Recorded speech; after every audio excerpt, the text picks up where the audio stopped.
energía cinética y energía potencial. ¿Están viendo todos? ¿Cómo me escuchan? Sí, profe. Que miren eh, ese dibujo sacado del libro. Recuerden que este es la sección, estamos viendo la sección ahora 4.10, 4.9, ¿cierto? En- ahí pueden ver un chorro de partículas. Miren, vamos primero a considerar una situación muy hipotética, idealizada, ¿cierto? Es un chorro, piensen en esto como un chorro, una corriente, pero chorro a lo paisa o corriente, ¿cierto? De partículas. Partículas en término general. Ahí el autor dice que se refiere a, piense, imagínese gotitas, gotitas de agua, ¿cierto? Estas bolitas se refieren a esas gotitas de agua, que puede ser también, vamos a ver también con una aplicación, eh, átomos o moléculas de un gas encerrado en un recipiente que van a colisionar sobre una pared. Acá en este caso van a colisionar sobre una mano, ¿cierto? Eh, y la primera consideración que se hace acá es que por eso él toma como ejemplo las gotitas de agua, van a colisionar entonces con la mano o la pared, ¿cierto? Sin rebotar, ¿sí? Entonces, la primera situación que vamos a mirar es eso. Entonces estas gotitas viajan con una velocidad v sub 0 o v, podemos quitar ese subíndice, y además están separadas unas de otras una distancia L, ¿cierto? ¿Sí? Una serie entonces de gotitas que se mueven todas con la misma velocidad v sub 0 o v, vamos a decir que es v mejor. Esta lleva una velocidad v, esta lleva una velocidad v, ¿cierto? Tengo este subíndice v, v, ¿cierto?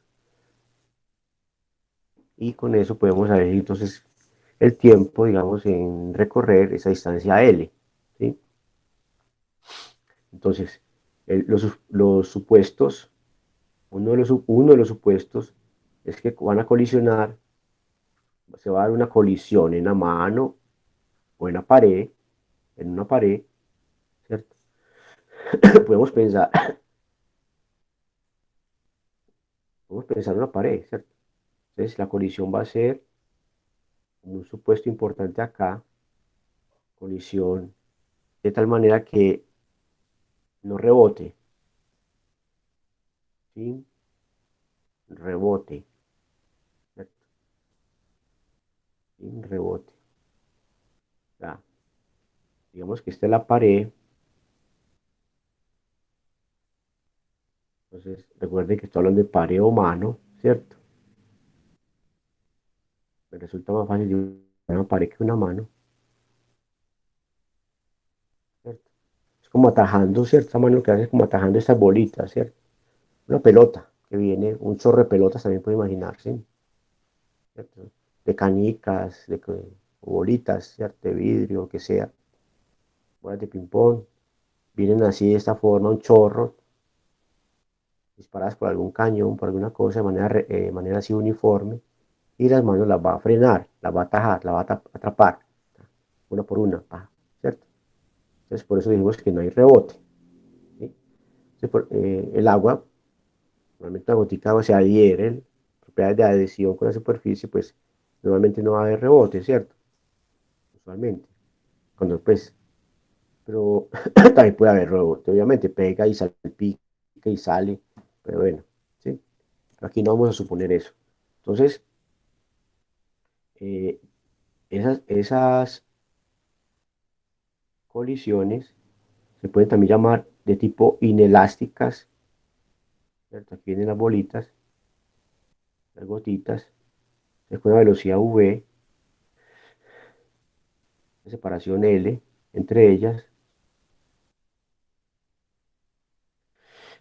Y acá, cuando llegan acá, se quedan acá y ven, digamos que pues se van a resbalar sobre la pared. Obviamente la velocidad final, cuando llega acá, no va a haber rebote, significa entonces que la velocidad justo después de la colisión es cero, ¿cierto?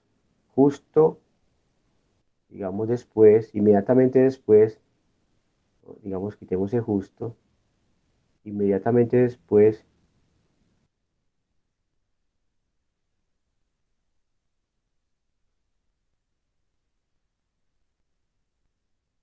después de la colisión, ¿cierto? Decimos, eso quiere decir que no hay rebote, ¿cierto? Bueno, eh, nos preguntamos por la fuerza ejercida por la pared, ¿cierto? En primer lugar, fuerza ejercida por la pared, ¿sí? Sobre cada una de las gotitas, ¿cierto? Primero entonces miramos para una sola gota, ¿cierto? Primero, ¿cierto? Digamos, para una sola gota es gotita, como lo dice el autor, eh, tiene que ver con el impulso, ¿cierto? Que le da que le da la pared, pues debido a la pared, la interacción entre gota y pared, ¿cierto? Entonces, para una sola gota, esa I, su, su, su D, pues para seguir la anotación del autor, ¿cierto? Droplet, pero vamos a dejarlo una D así nomás, ¿cierto? Recuerde que esta D, como pueden ver en el libro, significa letra inicial, la palabra en inglés, ¿cierto? Droplet, ¿cierto? Entonces le damos así, D, para abreviar, ¿cierto? El impulso, digamos, sobre la gotita, debido a la fuerza, ¿cierto? La pared sobre la gotita, ¿cierto? La fuerza externa neta es de la pared. Entonces, es la integral, ¿cierto? De la fuerza de T, ¿cierto? Entonces, el impulso que se le da a cada gotita por la pared o la mano, ¿cierto? ¿De acuerdo? Entonces, o simplemente decir que esta F se refiere a la fuerza, ¿cierto? Sobre la gota, sobre la gotita, ¿sí? Ejercida por la pared. ¿Entiendes? Pared o mano, ¿cierto? O mano, ¿sí? En, pues, esa ID, ¿cierto? Como vimos, se refiere al cambio del momentum, ¿cierto? Esa fuerza externa, ¿cierto? Integral sobre el tiempo, ocasiona un cambio en el momentum, ¿cierto? ¿De acuerdo? ¿Sí? Y ese cambio, pues, es la masa por la velocidad final, ¿cierto? Menos la velocidad inicial. Bueno, si escribimos esta F en forma vectorial, ¿cierto? Vectorial, entonces esto será un vector, ¿sí? Tendríamos entonces esto, V, V, ¿cierto? Son vectores, ¿cierto? Podemos decir entonces que en la dirección em, de movimiento es el eje X, digamos que esta es la componente X, como es un movimiento horizontal, ¿sí? Entonces, en esta dirección podemos hablar un vector unitario I, ¿sí? Eh, entonces, bueno, aquí no es necesario todavía porque esta f final es cero, ¿sí? Entonces nos da simplemente que id como vector, pues es menos la masa por vi, ¿cierto?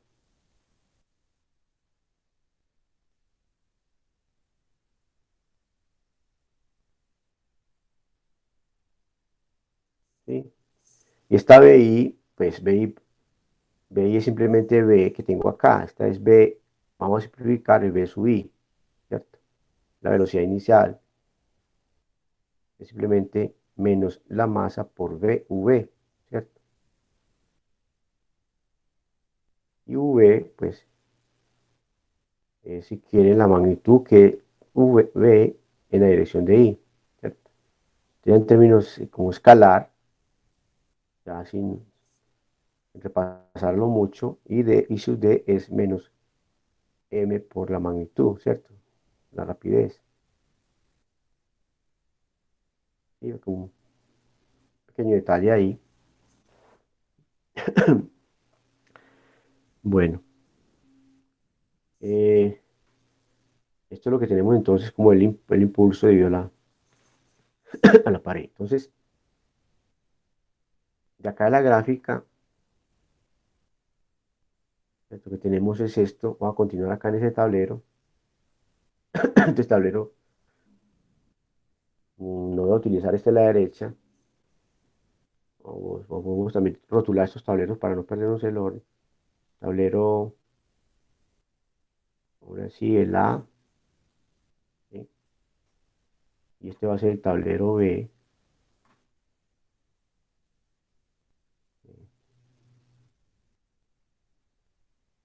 ¿Sí? Y acá lo que está pasando, más o menos, lo que está pasando ahí, miren, cada estas montañitas, estos terrenos, a, los, a la forma que puede presentar la fuerza, ¿cierto? Durante el tiempo que dura la colisión, la fuerza que ejerce la pared sobre la gotita durante el tiempo que dura la colisión, ¿cierto? Entonces, para cada gotita tenemos esta montaña, ¿sí? Este pico. Entonces, aquí tenemos como que en a ver, entre esto y esto, como el tiempo que dura la colisión. Vamos a ponerlo un tiempo tau, ¿cierto? ¿Sí? Entonces, realmente la fuerza, el impulso de la fuerza se refiere al área acá, está acá en gris, toda esta, o esta que tenemos acá, se refiere al impulso, ¿cierto? El área abajo está fuerza en la gráfica, fuerza con respecto al tiempo, ¿sí? Entonces, cualquiera de estos picos representa, todos estos picos es, tiene la misma área, ¿cierto?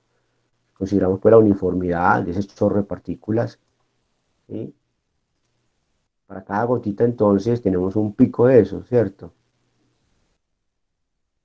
Ahora, entre dos picos, entre dos gotitas, ¿sí? Tendríamos ahí el tiempo que hay entre dos gotitas, ya sea entre los picos o ahí como muestra acá esa T mayúscula, ¿cierto?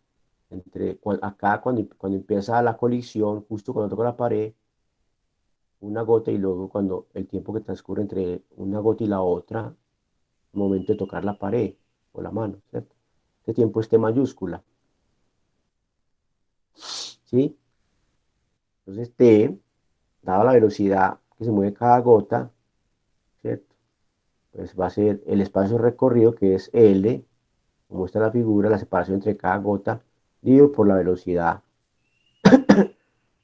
por la rapidez, la magnitud de la velocidad, ¿cierto? Eso es T.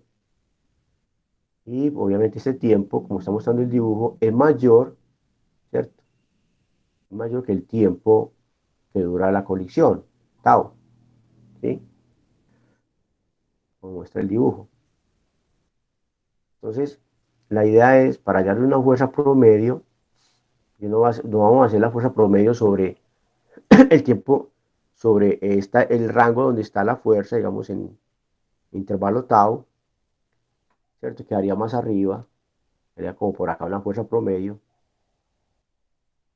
corresponda pues como al área, ¿cierto? Que sea igual al área. Si calculamos impulso con esa fuerza promedio, no se va a hacer así, sino considerando el tiempo, ¿cierto? El rango va a ser ahora el tiempo entre dos colisiones sucesivas. Tiene más sentido, ¿cierto? Para tener una fuerza promedio. De tal manera, pues, que el área, ¿cierto?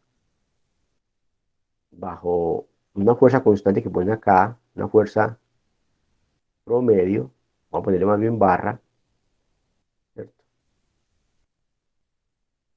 O un subíndice V, perdón, A. Entonces, esta área que tengo acá, voy a ponerla en verde, es igual a esta área que tengo acá, ¿sí? Eso es lo que debe importar, ¿cierto? Hay que tener cuidado entonces que estas áreas sean iguales, ¿cierto? Ahora entonces, eh, la fuerza que vamos a tener como promedio, ¿cierto? O sea, en el impulso de la gotita que es esta fuerza, ¿cierto? Entre un tiempo, para cualquiera de ellas, por ejemplo, sería entre un tiempo t, podemos decirlo si quiere así, instante t, y arriba sería entre t más el tiempo tau que dura la colisión, la vamos a tomar, ¿cierto? Como una fuerza promedio, pero en intervalo entre cero y t, o si quieren, entre t y t más t mayúscula. No se va a tomar ahora entonces, como dije, en el intervalo en el que dura la colisión, el intervalo tau, sino entre dos colisiones sucesivas, ¿cierto? Y esto es entonces F promedio por T, ¿cierto? Por ser una constante, ¿cierto? ¿Sí? Entonces así, eh, la fuerza, la fuerza promedio, la magnitud, pues pensamos en la magnitud de la fuerza promedio, sería eh, el momentum, ¿cierto? mv sobre, sobre T, ¿cierto? ¿Sí? Y esto es pues mv sobre L sobre B. O sea, esto es mv al cuadrado sobre L, ¿cierto? Bueno, aquí estoy mirando, es la fuerza que ejerce la pared, la magnitud de la fuerza que ejerce la pared sobre las gotas, cada gotita, ¿cierto? Pero por la tercera ley de Newton, ¿sí? Sería la fuerza que ejerce eh, las gotas sobre la pared. O sea, por la tercera ley de Newton, tercera ley, la reacción, mejor dicho, ¿sí? Sería lo que llamamos la fuerza que ejerce entonces ahora, ¿cierto? Digamos, las gotitas sobre la mano, ¿cierto? Entonces, podemos representarlo con la letra, eh, vean, o sea, H, mano, si quiere dejarlo así en la notación, para abreviar H, la letra inicial, y pues, sería la fuerza ahora no es, ¿cierto? Esta fuerza ya es la contraria, o sea que sería la masa por la velocidad. Y aquí está en forma vectorial, ¿cierto? La tercera ley podemos decir esto, ¿sí? O sea que el impulso, esta es igual a menos el impulso de esta, ¿cierto? El impulso como una cantidad vectorial. Entonces, esta es la tercera ley, ¿sí? O acá, ¿sí? Bueno, dejémoslo así más bien sin esto.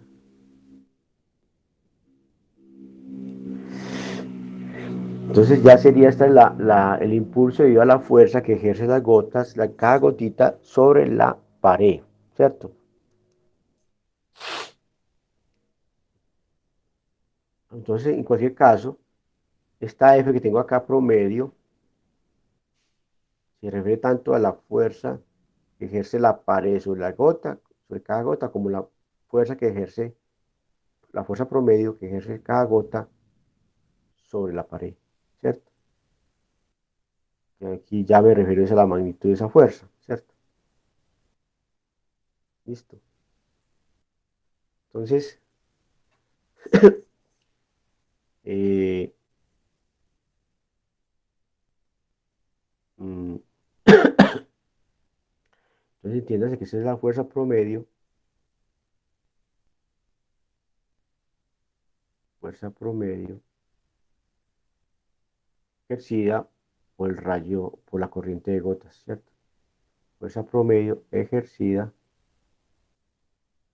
por el rayo, corriente, chorro, por la corriente de gotitas, ¿sí?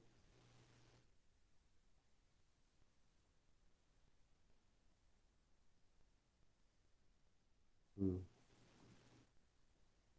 Entonces, es porque esto promedio, pues, como vimos acá, es porque se trata de pues son sucesivas colisiones, ¿cierto? Muchas colisiones de gotitas o muchas gotitas contra la pared, o sea, con la misma frecuencia e intensidad. Llegan con la misma frecuencia, cada gotita choca contra la pared, ¿cierto? Acá o contra la mano, con la misma frecuencia e intensidad.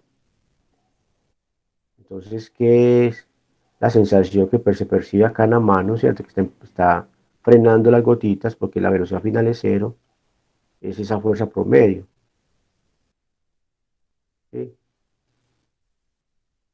Es lo que percibe como una fuerza promedio, no percibe prácticamente el choque individual de una gotita, ¿cierto? Como el impulso individual, si fuera una sola gotita, porque además dura un tiempo muy corto. Entonces, lo que se percibe realmente, ¿cierto? Es, es esa fuerza promedio, ¿cierto? Estamos ahí de gota y gota, lo que está frenando, una fuerza promedio frenando esas gotitas que llegan. Por eso es que se hizo de esta manera la fuerza promedio, ¿cierto? Más o menos imagínense, traten de imaginarse en esto, de lo que realmente está percibiendo, ¿cierto? O se está observando, digamos así, es esa fuerza promedio, porque aparece en cada colisión, en cada tiempo T, ¿cierto? Bueno, resulta que entonces este modelo simplificado tiene muchas aplicaciones, ¿sí? Eh, tanto para mover, por ejemplo, las aspas de una turbina de vapor de agua o eólica, ¿cierto? Las aspas, hay colisiones de las moléculas de vapor de agua, por ejemplo, sobrecalentado, hay mucha energía cinética, colisionan con las aspas, produce un movimiento, ¿cierto? Genera un movimiento, una colisión, debido a este impulso, ¿cierto? A este momento que se transfiere a las aspas, ¿cierto? Entonces, eh, tiene muchas aplicaciones, entonces esto que estamos viendo, esta fuerza promedio que ejercida por una corriente de partículas, sea corriente de un fluido o, o de un gas, ¿cierto? Como también puede ser, ya se va a entender eso luego, cuando estudien más física, teoría electromagnética y mecánica cuántica, bueno, en fin, o por lo menos conozcan un poco el trabajo de Albert Einstein, ¿cierto? De relatividad especial y el efecto fotoeléctrico, junto con la teoría electromagnética de Maxwell, ¿cierto? Se puede dar una aplicación muy interesante, como está acá este dibujo que está en rojo, las flechitas representan chorros y ahora de partículas, pues esto que está acá en rojito, chorro de partículas, ¿cierto? Corriente, un haz, también lo llaman un haz, en este caso sería un haz, corriente de, ahora se corriente, estas partículas ya no se llaman fotones, la corriente, no es la palabra usual de hablar corriente, pues acá, un haz de fotones, lo voy a decir así, ya las partículas son fotones, ¿cierto? La idea entonces de Albert Einstein, ¿cierto? De representar los fotones como la energía, la radiación electromagnética, la imagen que le dio Einstein a la radiación electromagnética, la imagen corpuscular, ¿cierto? Conformada de paquetes de energía, fotones. Y ya pues ya se sabía en la teoría electromagnética de Maxwell, ya se conocía pues que en las ondas electromagnéticas, la luz en particular, tiene energía como momentum, ¿cierto? Ya se sabía pues la forma o la relación entre energía y momentum para un fotón. Entonces, gracias a la imagen, pues, digamos, alternativa de la luz, ¿cierto? En particular de la luz que presentó Einstein en 1905. Entonces, esto es lo que se conoce como un láser, ¿cierto?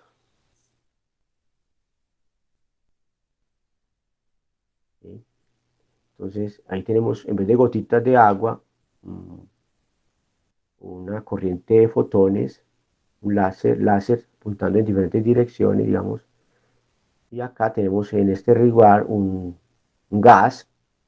Esto representa una aglomeración perdón, de átomos, ¿cierto? Que se han ralentizado, han perdido prácticamente su movimiento, su energía cinética y se quedan aproximadamente en reposo, ¿cierto? Dejan de agitarse, entonces ahí como lograr obtener, como la energía cinética, con la energía cinética de un gas, es directamente proporcional a la temperatura, más o menos, ¿cierto? En un buen rango de temperaturas. Entonces decir que lograr detener el movimiento aleatorio de los átomos de un gas, en un recipiente, es como decir que la temperatura, ¿cierto? Se reduce o pasó a ser cero, ¿cierto? Detener el movimiento es como reducir la temperatura del gas. Y de esa manera es una técnica experimental de obtener temperaturas eh, ultra frías, ¿cierto? Temperaturas, lograr temperaturas ultra frías se llama, por ejemplo, temperaturas ya inferiores, menores a un microkelvin, ¿cierto? Por ejemplo, 10 a la menos 6 Kelvin. ¿Sí? Kelvin es la unidad, digamos así, la unidad de temperatura de termodinámica en la escala absoluta, ¿cierto? Kelvin. Eh, y esta T ya no es periodo como tenemos allá, sino que se refiere a temperatura, ¿sí? Temperatura. La notación usual para la temperatura de un cuerpo, de un sistema cualquiera, un gas en particular.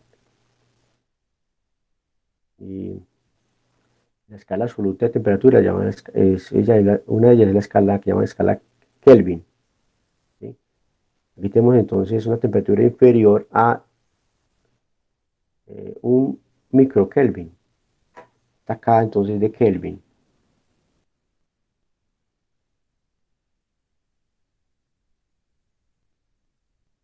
¿Sí? Recuerden la relación que hay entre temperatura en la escala Celsius, ¿cierto? Y en la escala Kelvin es este numerito, 273.15. 0 grados Kelvin, perdón, al revés. 0,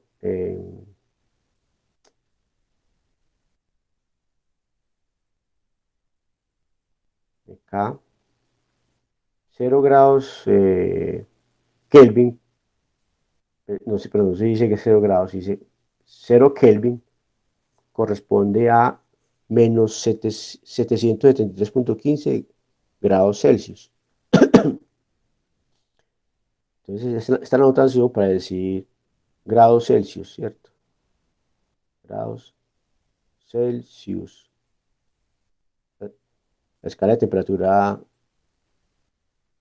que nosotros usualmente manejamos, ¿cierto? ¿Sí?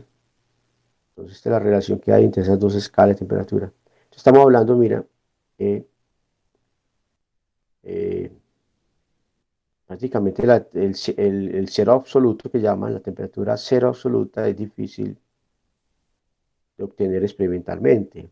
Pues hasta ahora no se ha obtenido pues experimentalmente el cero absoluto, pero podemos acercar tanto como queramos. Miren que aquí ya estamos hablando de un número, un valor muy cercano al cero absoluto, ¿cierto? No sé en qué temperatura irá ahora con estas técnicas experimentales o habrán otras más sofisticadas, pero esta ha sido creo que una de las mejores para bajar la temperatura de un gas, ¿cierto? Llamados gases ultrafríos. Entonces ya estamos hablando de temperaturas tal vez de nanokelvin, no sé en qué valor irán ahora experimentalmente, habría que saber un poco más del estado del arte sobre estas cosas. Pueden averiguar en internet a ver qué temperatura se ha llegado hoy en día. Supongo que por allá 10 a la menos 9 Kelvin. En todo caso, la idea de esto es precisamente que produce un chorro de partículas, ¿cierto? Lo que hace la mano, ¿cierto? Acá, ¿cierto? Sí, imagínense que ya este chorro de partículas, esta mano representa como los átomos, ¿cierto? Tienen cierto movimiento y la idea es como con un chorro de fotones, ¿cierto? Lograr llevarlo al reposo, ¿cierto? Disminuir su energía cinética y así pues estaríamos disminuyendo la temperatura del gas.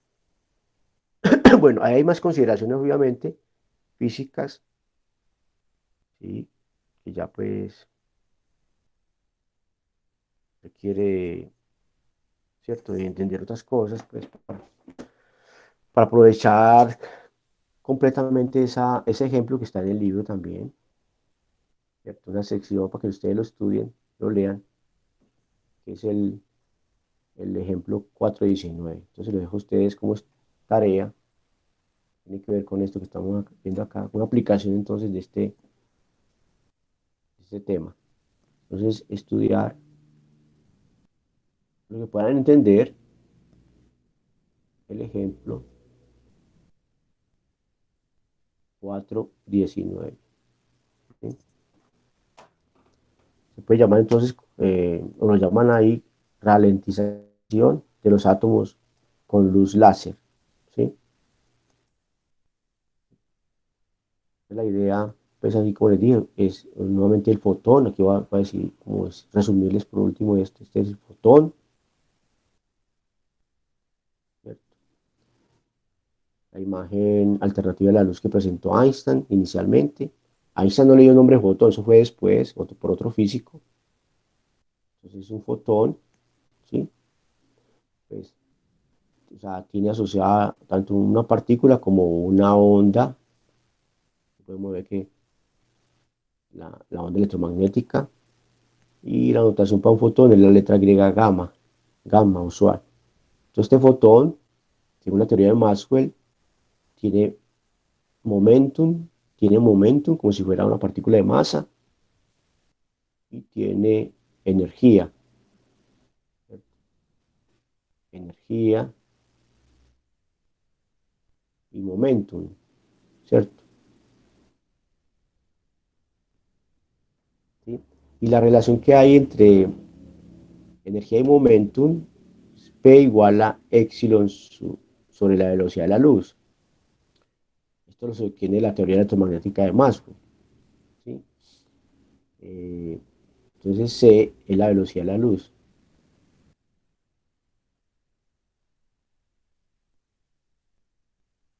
¿Sí?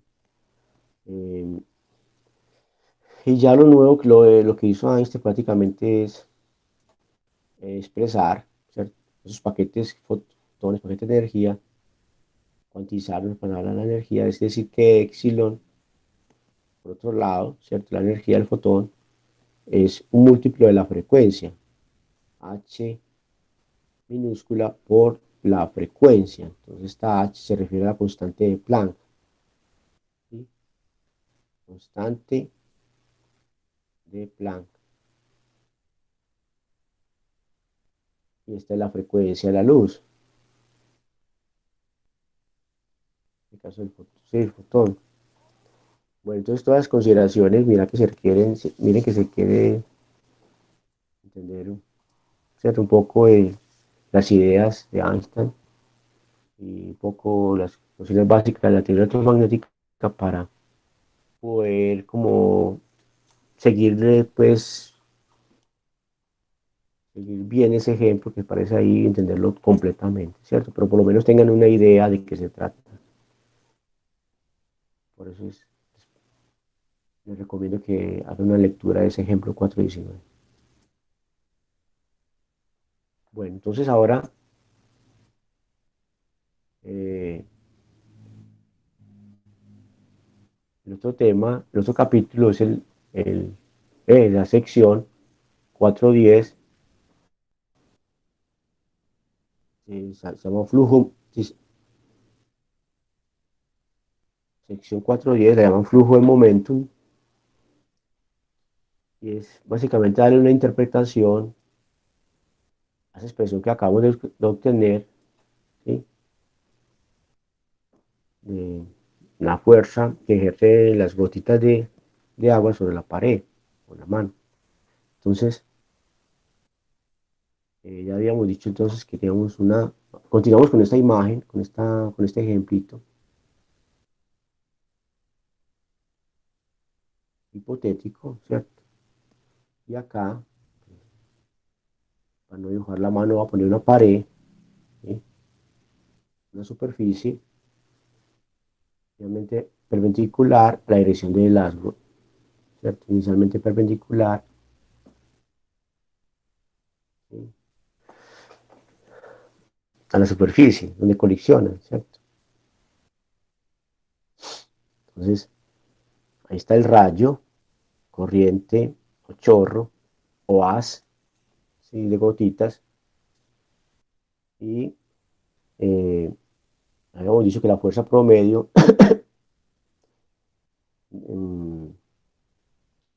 sobre la superficie, por ahora tenemos una superficie perpendicular al chorro, ¿sí? Eh, Estamos considerando que M minúscula es para nosotros la masa de cada gotita y la separación sigue siendo L. ¿Sí? Digamos entonces que la fuerza promedio, ¿sí? La magnitud es M, la masa de, de cada gotita sobre L por la velocidad al cuadrado. De la interpretación, una nueva interpretación acá, aquí estamos hablando de fuerza que ejerce, ¿cierto? Las gotas sobre la pared. Pero acá, así como está escrito esto, no pareciera como leerlo, pues, como está expresado ese término a la derecha, cómo podríamos leer, y esa es una interpretación que le estaríamos dando a esa expresión. Entonces, simplemente separarlo. Si lo separamos así, en- sacamos una velocidad a la izquierda, o sea, lo recogemos, separamos de esta manera, ¿cierto? ¿Sí? Entonces, por un lado tenemos mm, este término, este factor, ya nos está diciendo un momentum promedio por unidad de longitud. Entonces, lo leemos como momentum promedio por unidad de longitud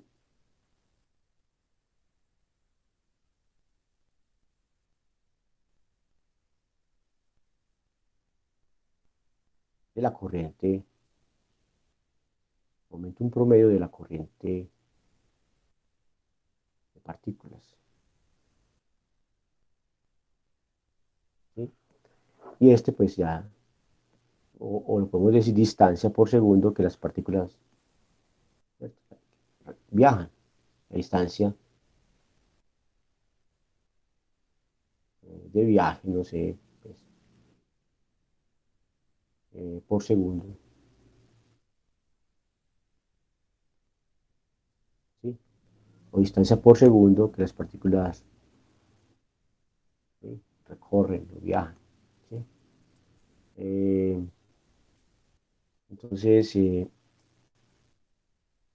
podemos decir como una conclusión que la fuerza promedio, ¿cierto? Leemos a esta ecuación, la fuerza promedio ejercida sobre una superficie es, ¿sí?, esto, una rapidez a la cual la corriente transporta momentum a la superficie.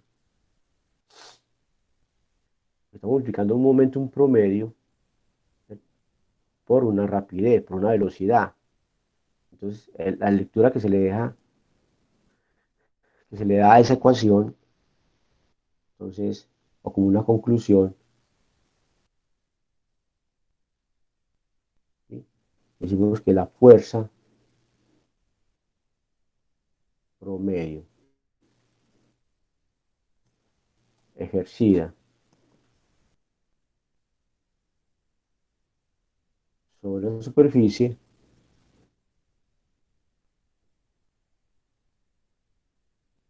es la tasa o rapidez, tasa a la cual la corriente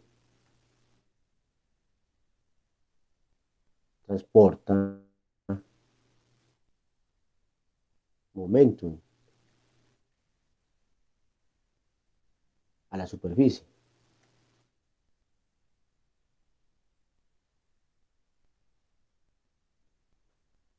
Entonces, esa fuerza promedio que ejerce las gotitas sobre la superficie, ¿cierto? No es más que la rapidez con que esas gotitas transportan momentum. Importante esta interpretación que estamos dando.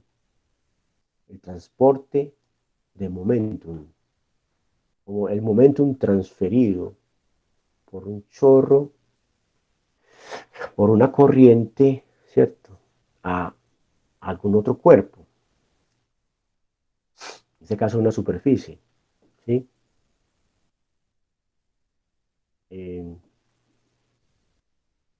entonces sería como, por ahora estamos en el caso idealizado, muy idealizado, discreto, ¿cierto? Además unidimensional, ¿sí? Pero podemos pasar o generalizar un poco más esto para llegar a una situación más real, ¿cierto? Esta, esta corriente hipotética que estamos para que empezamos a estudiar esto. Entonces, una situación más realista sería la siguiente. Entonces, poner acá una situación más realista, como ya, ya tratar un continuo, ¿cierto? Una corriente continua. Sería entonces considerar una corriente continua, ¿cierto? O sea, imagínense un tubo, ¿cierto?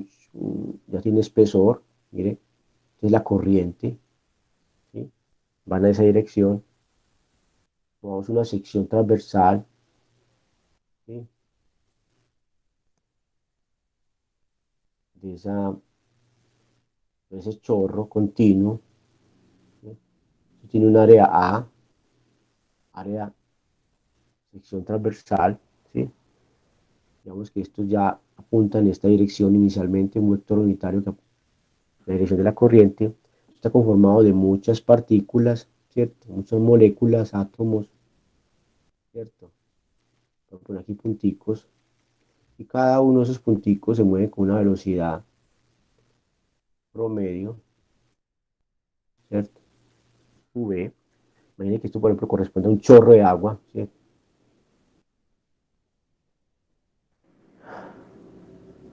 Chorro de agua, como una un ejemplo en particular, y va a colisionar acá con esta superficie, inicialmente perpendicular, ¿cierto? ¿Sí? Ahí tenemos una situación más real, ¿cierto? Es un chorro y pues esto tiene una densidad ρ, es ρ, la densidad de ese chorro de fluido, sea líquido o gas, y A, pues, como pueden ver en la gráfica, un dibujo de esa sección transversal, ¿cierto? Área de la sección transversal.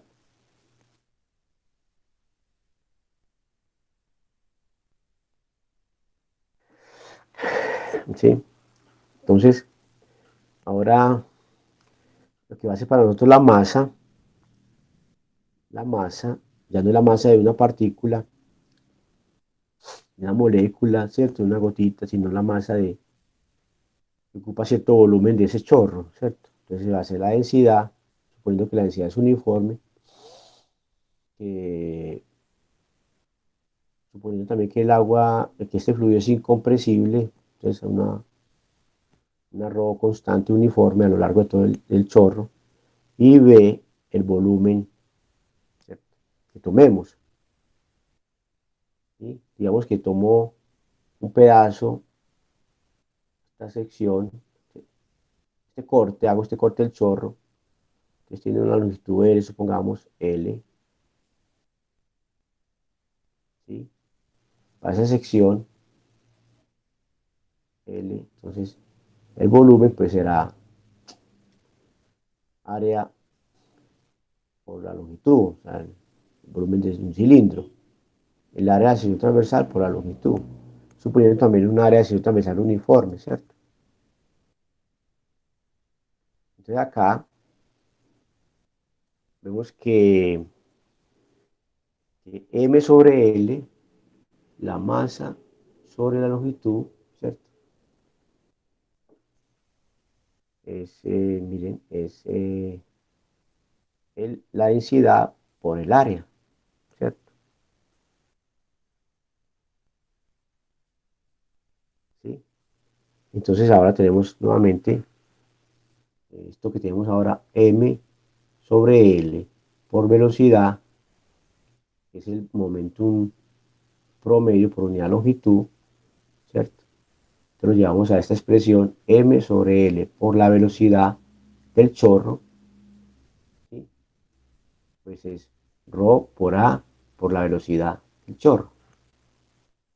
Ahí tenemos entonces un momentum promedio. Momentum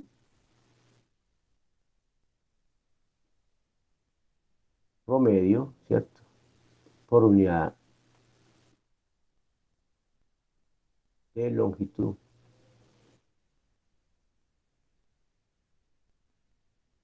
¿Sí? Listo. ¿Sí? Masa, velocidad sobre L, momentum por unidad de longitud. Así de sencillo. Y luego tenemos de la forma de la fuerza, sería como sabemos, eh, es este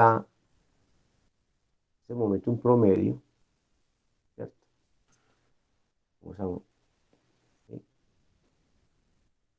Este término que habíamos considerado ahora, ¿se acuerdan? Está acá, momento promedio por unidad de longitud de la corriente de partículas, es lo que tenemos ahí por la velocidad de la fuerza, ¿cierto? ¿Sí? Entonces, por la velocidad pues tenemos ρ por a por la velocidad al cuadrado, ¿sí?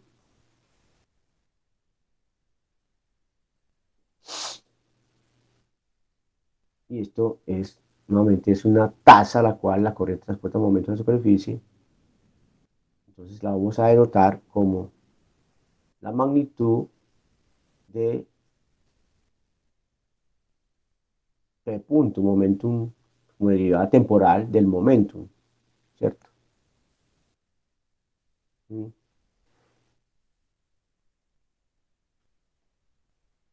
¿Sí? Esta es entonces, recuerde que estamos considerando todavía, ¿cierto? Que la corriente se detiene al golpear la superficie, ¿cierto? Estamos diciendo que aquí llega, colisiona y acá nuevamente estamos mirando el caso, ¿cierto? Acá, final, la velocidad cero, ¿sí? Si la corriente entonces se detiene al golpear una superficie sólida, una mano, o que sea, en este caso una pared, sería eso. Listo. Y eh, la fuerza ejercida, como digo, la fuerza ejercida por la superficie está causando, ¿cierto? Que la corriente pierda momentum a la misma tasa que la corriente que transporta, ¿cierto? Eh, que la corriente que transporta el momento en la superficie con la misma tasa, la misma rapidez, por la tercera ley, ¿cierto? ¿Sí? Entonces también podemos preguntarnos por la fuerza de la superficie sobre la corriente. Entonces esto que tengo acá es la fuerza de la corriente, ¿cierto? Sobre la superficie.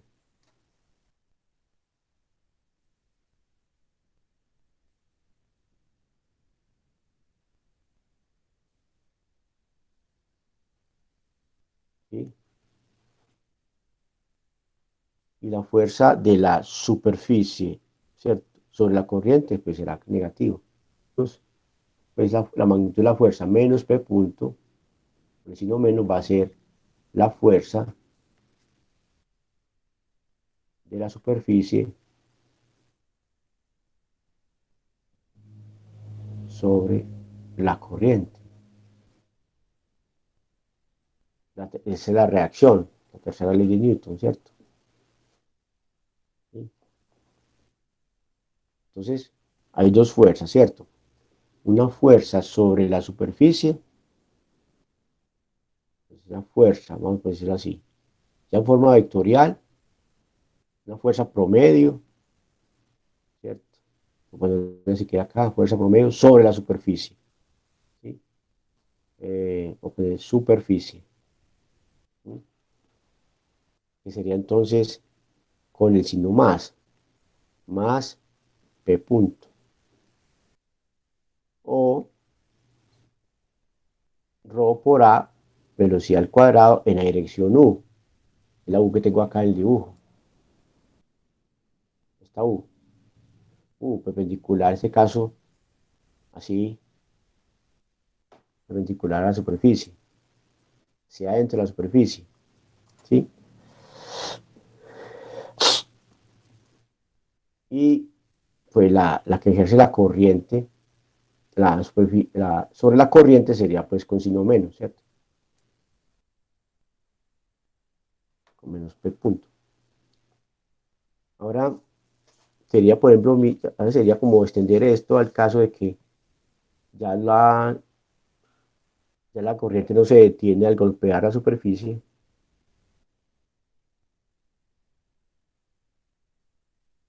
¿sí?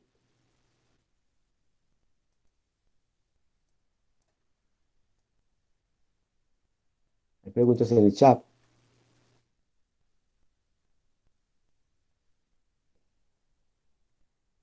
No. No, profe. Bueno, entonces, ahora sería preguntarnos esta situación más general y es, ¿qué pasa cuando el chorro, ¿cierto? Rebota, ¿sí? Digámoslo así, como podemos haber hecho para la situación primera, inicial, hipotética, o de una vez vamos a hacerlo para esta. Como aquí está la pared, ¿sí? Y viene un chorro así, y luego rebota, ¿sí?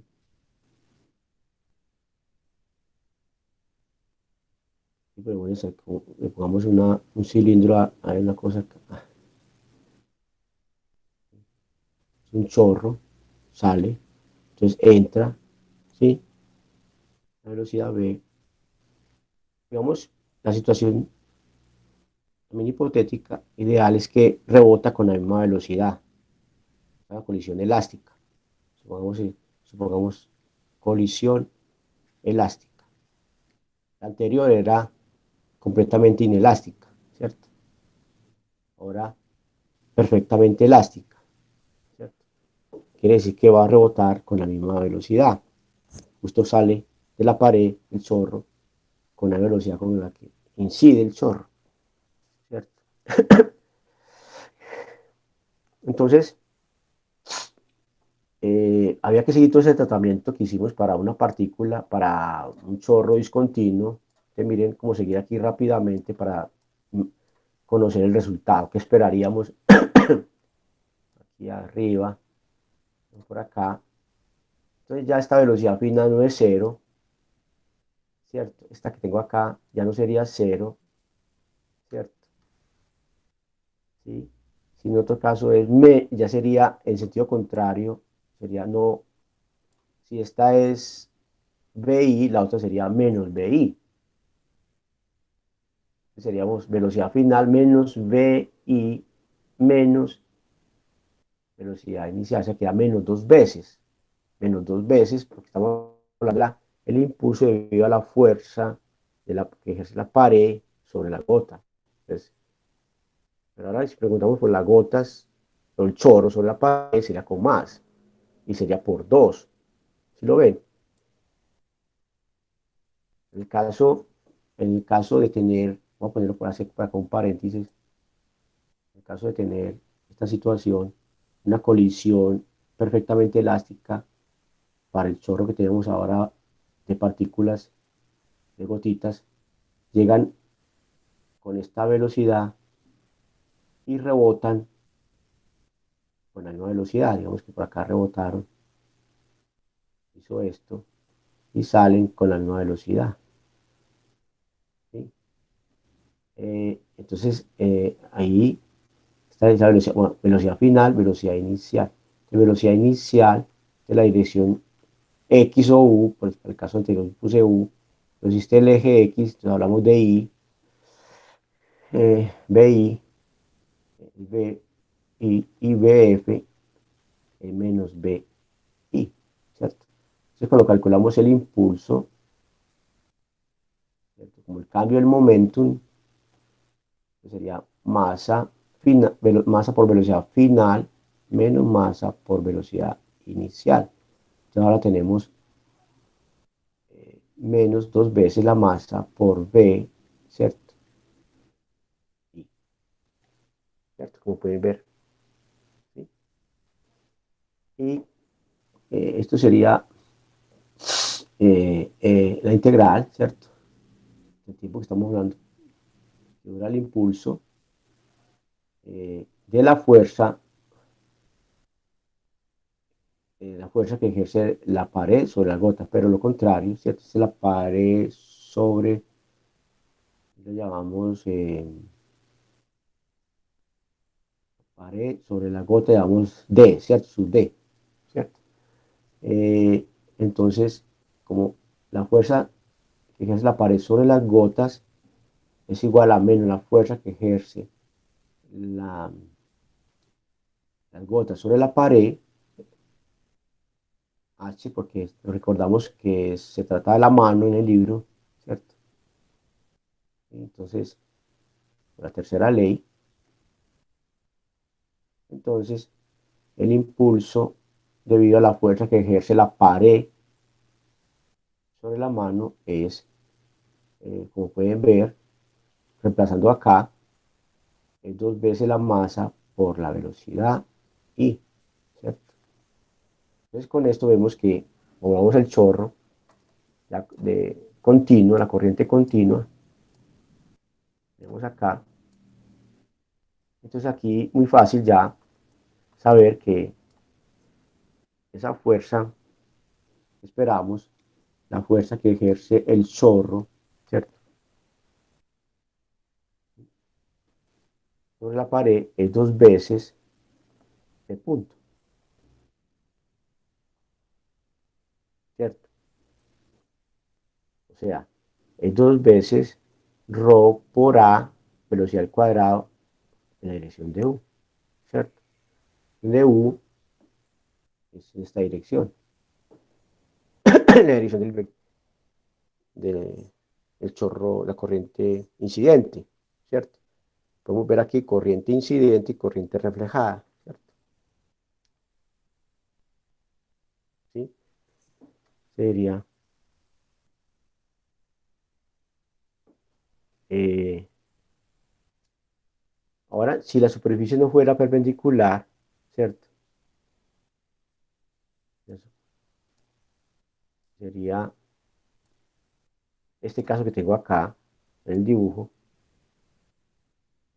Voy a continuar acá.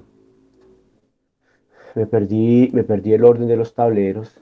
A, eh, B, voy a tener que rotularlo acá. C, eh, D, E,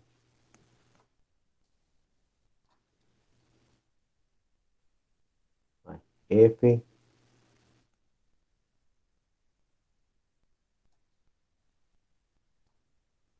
G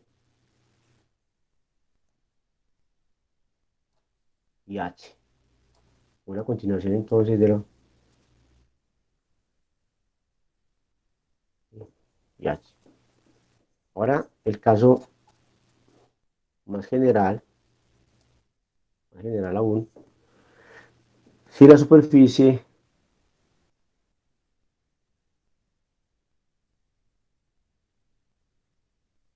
no es perpendicular al flujo, a la corriente de partículas. Y de todas formas que se puede decir lo mismo, corriente, flujo, haz, chorro, en fin. Eh, Sino que está inclinada, por ejemplo, como está el dibujo acá arriba, un ángulo teta, ¿cierto? Ya podemos también dibujarlo de otra manera. Acá estaba la superficie inicialmente perpendicular, acá luego la inclinamos, digamos, este ángulo, ¿cierto? Un ángulo teta. Y para seguir dibujando el chorro horizontal, ¿cierto? Allá está dibujado el chorro vertical hacia abajo. Vamos, lo que viene así, ¿cierto? Chorro, ¿sí?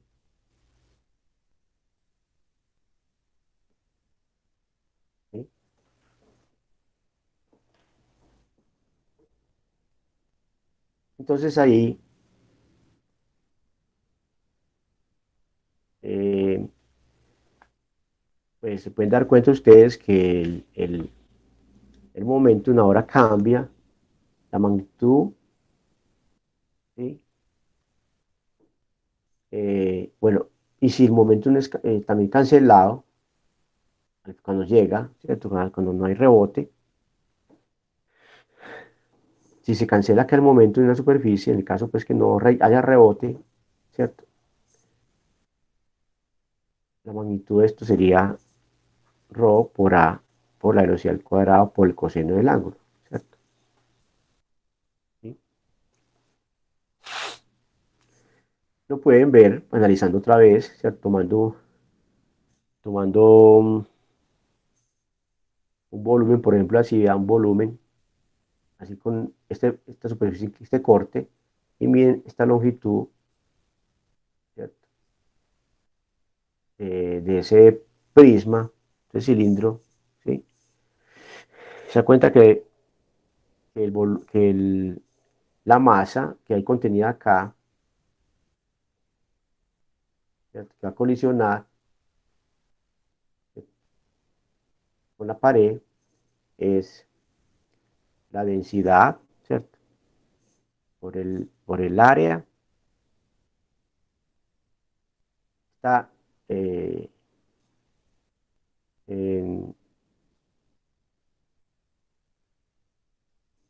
digamos que este es el área A', ¿cierto?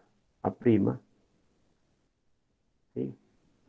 Esta que está acá, inclinada, que la sección transversal puede, digamos, seguir llamando A, ¿cierto?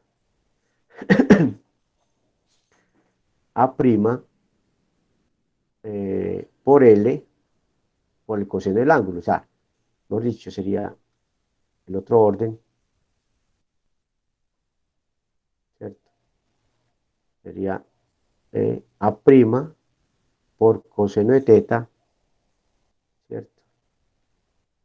Por L, ¿sí o no?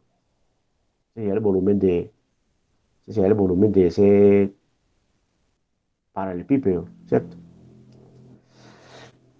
Y que tengas, ¿sí?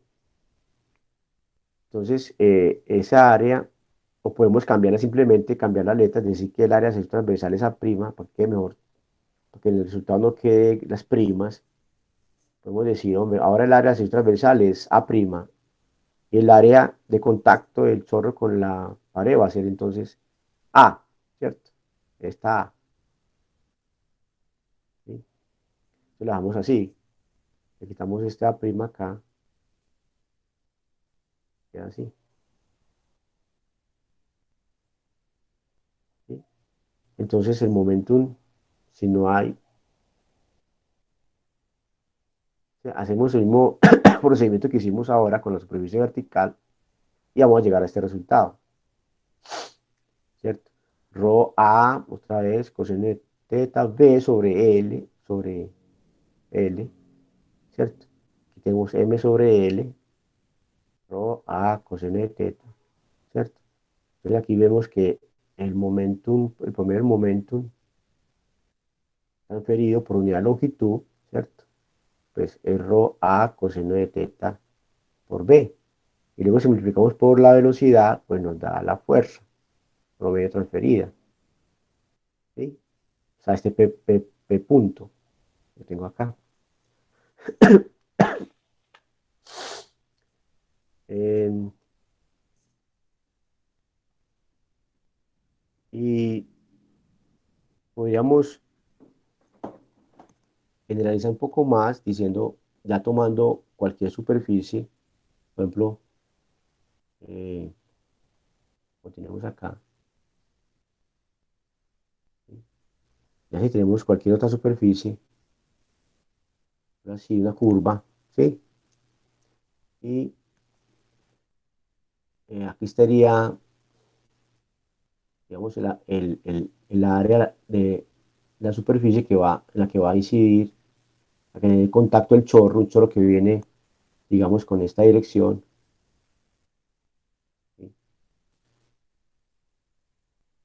Entonces sería el área de esa superficie, ¿sí? Ya es una superficie curva, el espacio, ¿cierto? Y un vector, podemos usar un vector n a esa superficie perpendicular a ella y entrando hacia el cuerpo, ¿cierto? Esto puede representar una superficie de un cuerpo rígido, ¿cierto?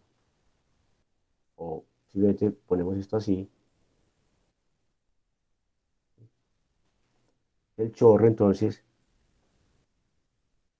el chorro de fluido continuo, ¿cierto? Incide con una velocidad en esta dirección, ¿cierto? U, que U, esto es U, la dirección de la velocidad, vamos a poner más bien allí arriba la dirección del chorro inicial, ¿sí? Entonces, acá se forma un ángulo teta, ¿cierto? Entre esos dos.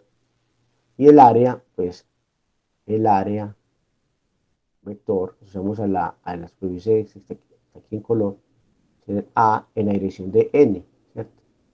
Tendríamos A en la dirección de N, ¿cierto? ¿Sí? Y si definimos la densidad de corriente, densidad de corriente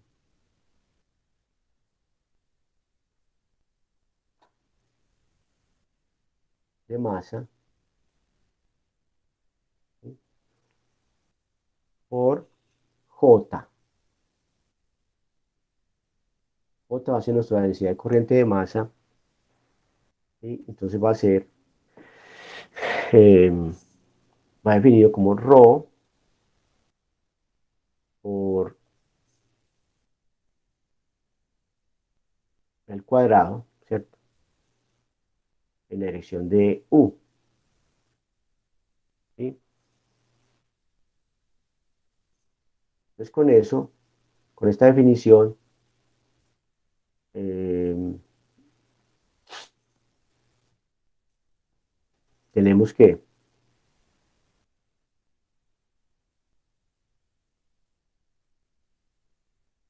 tenemos entonces que la fuerza que actúa el chorro, ¿cierto? Sobre la superficie, fuerza promedio, es entonces, lo puedo escribir así, J punto A, ¿cierto? J punto A, bueno, aquí estoy otra vez utilizando vector, ¿cómo es esto? Es un vector en la dirección U, ¿cierto?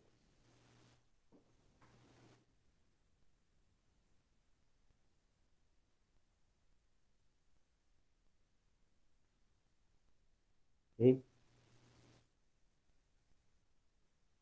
En el caso, pues, de que no haya rebote, ¿cierto? Ahora podemos también considerar varios chorros incidiendo sobre un cuerpo independiente en diferentes puntos de la superficie. O sea, esto realmente habría que hacer una integral, ¿cierto? De la forma de la superficie, porque ya no es un plano, ¿sí? Aquí estamos tomando como una fuerza promedio, ¿cierto? Pero si el chorro es muy ancho, ¿cierto? Podríamos realmente tener una integral, porque el ángulo va a estar variando, ¿cierto? Teta. Entonces, también podríamos generalizar esto a varios chorros, ¿cierto? Entonces, cuando tenemos por la superficie y tenemos un chorro por acá, ¿cierto? Chorro uno, un chorro 2, digamos así, pues como ponerlos todos, puedan estar en direcciones distintas, ¿cierto?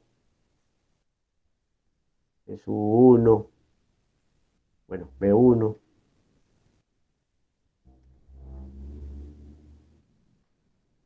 es un B1, esto es un B2, puedo poner un chorro pues así, un B3, y los U saliendo pues en la dirección de esos, hiciera un uno, U2, U3, etcétera. Y los N correspondientes, ¿cierto? Los Ns, ¿sí?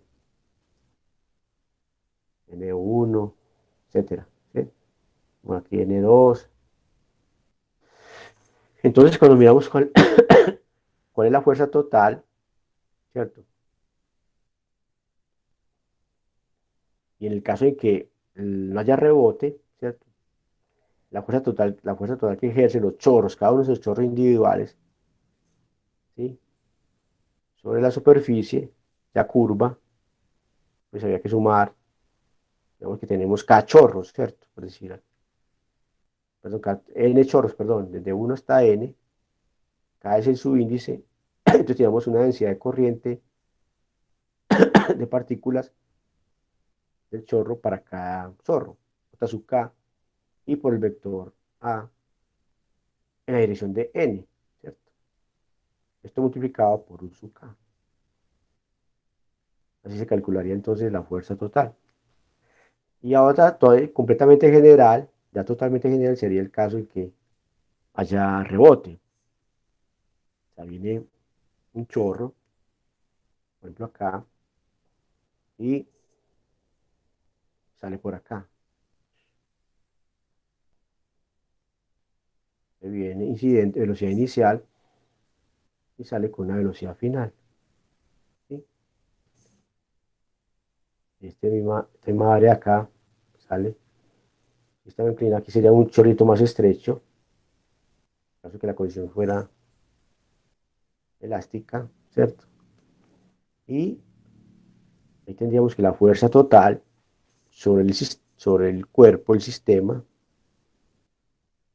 la superficie, pues sería el momentum transferido, ¿cierto? La tasa de momentum, ¿sí? Promedio transferido a la superficie, menos o sea, el incidente, menos el momento transferido saliente.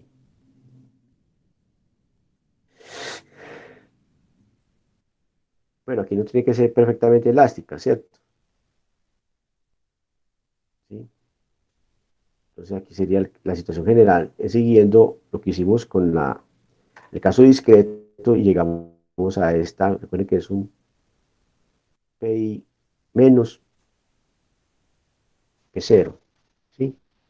Entonces sería, este es, si quiere decir, entrante y este es el saliente de la superficie, desde la superficie, ¿cierto? Entrante saliente relativo a la superficie, ¿sí? Esa es la superficie general. Y pues habría que escribir cada uno de estos PI en términos de la densidad de corriente, ¿sí? Entonces miremos ahora, esto se aprende haciendo ejercicios. Un ejemplo, eh, está en el libro, ve un problema propuesto, ¿sí? Ah, perdón, este es el primero que yo quería mirar, el, el de, el de la presión de un gas. Entonces volvemos aquí a enumerar estas páginas H, I, el tablero I, y este es el tablero J. No, ¿sí? Entonces ese es el ejemplo, vaya pues el tablero J. Ese es el ejemplo 422 para que lo estudien. Lo voy a contar rápidamente. Se tiene entonces acá en este recipiente una caja con paredes rígidas y acá contiene un gas diluido.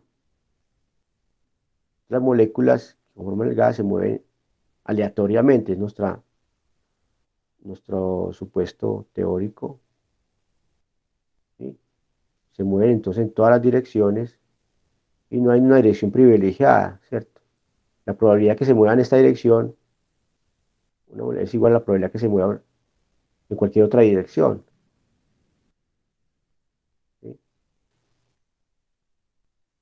¿Sí? Si miramos, por ejemplo, el movimiento de una molécula en cierta dirección, digamos, perpendicular a esta cara A, ahí señalada, eh,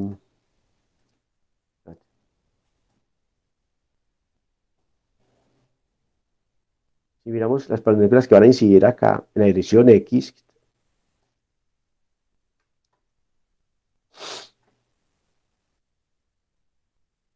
juntamos el número de moléculas en cierto volumen, en cilindro que tomemos que va a incidir acá, ¿cierto? Entonces igual vamos a encontrar moléculas, el mismo número de moléculas en dirección contraria,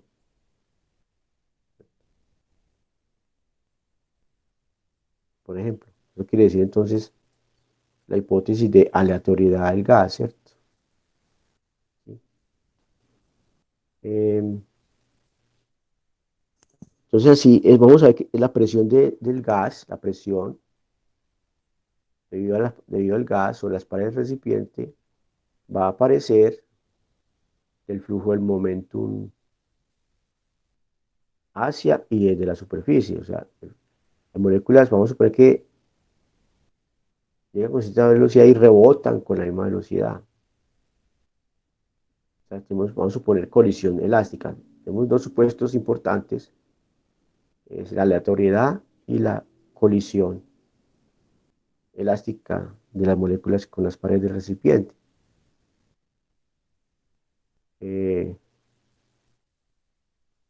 entonces estas moléculas, pues precisamente lo que se mide, observa, van a ejercer una fuerza real, pequeña, pero al considerarlas todas, pues va a dar un resultado finito, medible, ¿cierto? Que es la presión del gas. Entonces, eh, vamos a considerar, digamos, que ese recipiente contiene N moléculas, N mayúscula, sea N mayúscula el número de, si quieren decirlo, partículas, ¿cierto? Y si ves el volumen del recipiente, B mayúscula, entonces podemos tener que N minúscula sea el número, densidad número de partículas, ¿cierto? Densidad número de partículas. Quiere decir que N, considerando la homogeneidad del gas, sería el número de partículas que contiene el volumen B, dividido por el volumen. ¿Sí? Y M, la masa de cada partícula.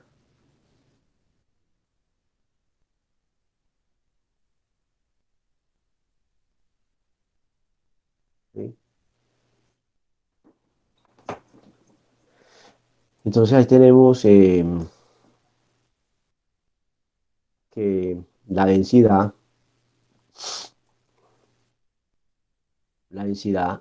vamos a pasar al tablero H y no estoy, perdón, ese no es J, sino I, H, I, H, I, J, aquí nos queda otro tablero, ¿qué hice yo? No, ya teníamos I, H, I, ese sí es J, disculpe, H, I, J, y Nos queda uno por acá, ¿cierto? HIJK.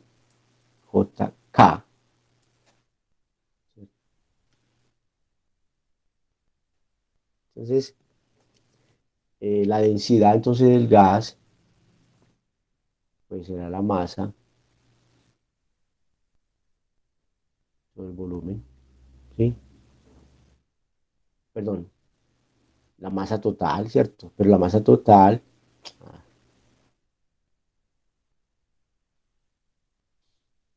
digamos la masa total del gas sobre volumen, pero la masa total, pues, es el número de moléculas, el número de partículas por la masa individual, ¿cierto? Pero n sobre b es la densidad número de partículas, o sea que sería n por m.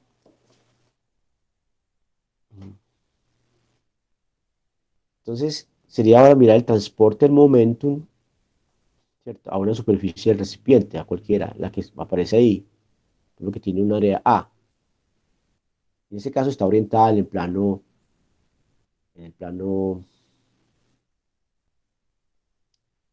YZ, porque aquí este es el X, este lo llamaron Y y este es el Z, ¿cierto? En esa esquina de la caja, ¿cierto? Como pueden ver,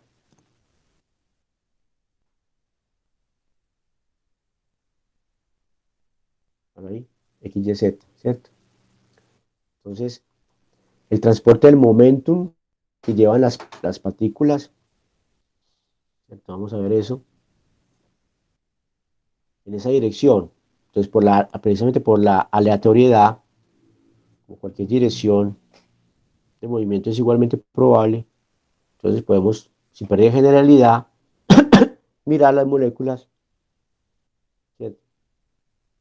Las que están dirigidas en la dirección X, ¿cierto? Entonces las moléculas transportan momento en esa dirección, a una tasa ya conocida. Entonces, por la, digamos, pues, por la aleatoriedad, escogemos, o sea, vamos a aplicar aquí esta hipótesis, ¿cierto? Y entonces el momentum transferido en la dirección X, pero positiva, ¿cierto? Es a las entrantes, ¿cierto? Vienen acá, bueno, recuerden que estamos mirando esta superficie otra vez, ese cuadrito que tiene ahí, puede ser cualquier figura, esto es A y esto es X, ¿cierto? Van a colisionar acá las moléculas, vean, estamos mirando las que vienen en esta dirección, y luego miramos las que van a rebotar, ¿cierto? ¿Sí? Masa M, ¿sí? Entonces, estamos mirando la componente X de la velocidad, digamos así, que sería ρ sobre 2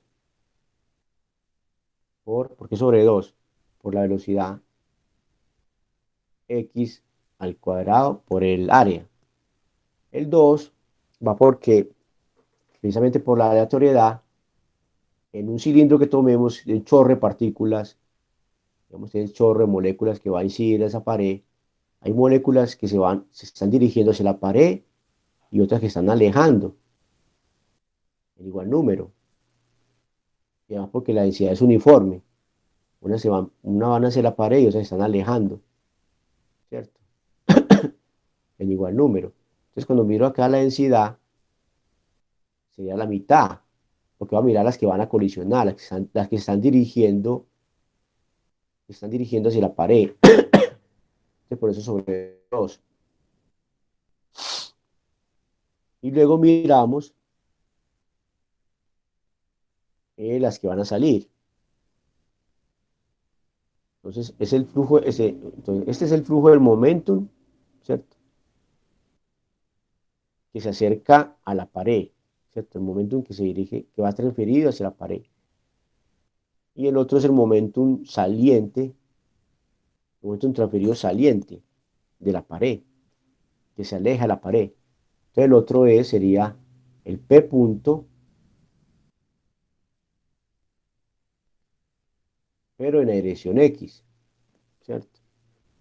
Y es nuevamente es la mitad de lo que hay en un cilindro, ¿cierto? Por ejemplo, sería bx al cuadrado por a. Entonces la fuerza total, ¿cierto? La fuerza en X total que ejerce la pared, como vimos, es Px punto entrante menos saliente, menos P punto menos X, ¿cierto?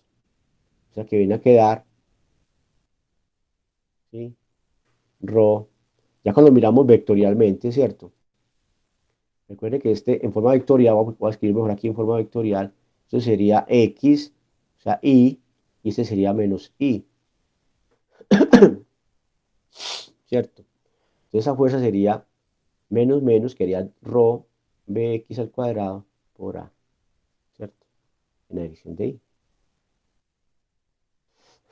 Y luego ya quería tomar promedios estadísticos, ¿cierto? Estas cantidades, es una notación de promedio estadístico, ¿sí? Y el promedio de esto, es promediando sobre las velocidades, ¿cierto? Ahí sacaríamos A y Rho, ¿sí? Y con ese promedio definiríamos entonces la presión. La presión está definida, la fuerza normal, que sería en este caso esta fuerza promedio, dividido por el área, ¿cierto? Fuerza sobre área, la presión, fuerza normal sobre área, la presión, entonces quedaría ρ por un valor promedio de la velocidad, el promedio de la componente x de la velocidad al cuadrado. Entonces, esto que hicimos en la dirección x, lo podemos hacer en la dirección y, z, y vamos a obtener el mismo resultado, ¿cierto? Entonces sería esa misma presión, la podíamos también haber obtenido, ¿cierto? Si calculábamos en la componente y, etcétera. Es la misma presión. Que medimos en un gas, medimos la misma presión en cualquier punto del recipiente. Precisamente ese es un indicio, una evidencia de la aleatoriedad, de la probabilidad de mover esa molécula en cualquier dirección, etcétera, ¿cierto? Así para la componente Z. Entonces estamos diciendo que estas componentes, por la aleatoriedad, son iguales. Estos promedios son iguales, ¿cierto? Y como la velocidad al cuadrado, ¿cierto?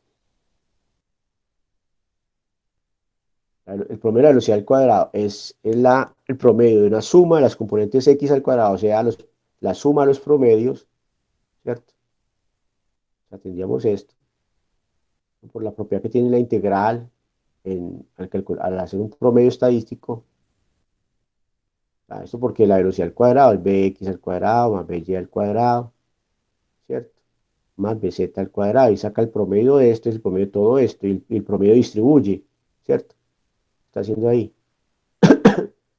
El promedio distribuye la suma, relativo a la suma, ¿cierto?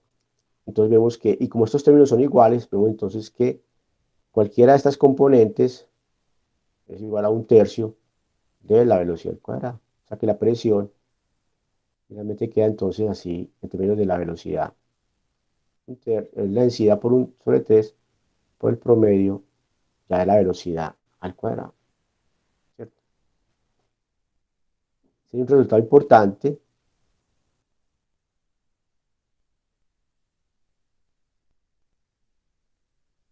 para la termodinámica. Con esto permite encontrar una relación entre temperatura y energía cinética de un gas. Pues entonces, cuando veamos energía cinética en el próximo capítulo, ya continuaríamos como en esta discusión de la presión, pero por ahora la dejamos ahí, porque esto nos va a permitir esta forma, encontrar como un modelo microscópico un modelo cinético microscópico de un gas, ¿cierto? De un gas ideal. Entonces, En otras palabras, conecta los conceptos de energía, temperatura, ¿cierto? Calor, mm, en un gas. Lo micro se relaciona, otras palabras, establece una conexión entre lo micro y lo macro. Lo macro porque la presión es una propiedad macroscópica, ¿cierto? Que eh, se mide directamente, ¿cierto? Sin tener en cuenta como el conocimiento de lo que ocurre allá a nivel microscópico, ¿cierto? En un gas, cómo es el comportamiento, cómo de qué está compuesto ese gas, cuáles son las moléculas, qué tipo son, sus propiedades físicas, en fin, no, la presión simplemente es como el resultado de una medición que mide algo como una caja negra, ¿cierto? Tiene un resultado, usted no sabe qué hay ahí en esa caja, ¿cierto? Entonces, pero esta expresión nos va a permitir un acercamiento, esa relación entre las propiedades microscópicas y esa propiedad macroscópica que es la presión. Establece ese puente, porque aquí hablamos de propiedades microscópicas, como es la velocidad, ¿cierto? Al cuadrado molecular, ¿cierto? Promedio, ¿sí? Bueno, entonces dejemos ahí. La próxima, ya tenía esto, entonces sería, si quieren, vamos a ver si este sábado, bueno, más bien el viernes, yo para terminar hoy este capítulo, para empezar energía el próximo, entonces quedaría como media hace pendiente, máximo una hora, 45 minutos para además ver este ejercicio que está en el libro, para que lo vayan estudiando. El bote de basura, ¿cierto? Suspendido. ¿Qué problema es? El 4 no sé qué. Bueno, no tengo acá el número para que lo vayan mirando. Es un problema propuesto en el libro. Listo.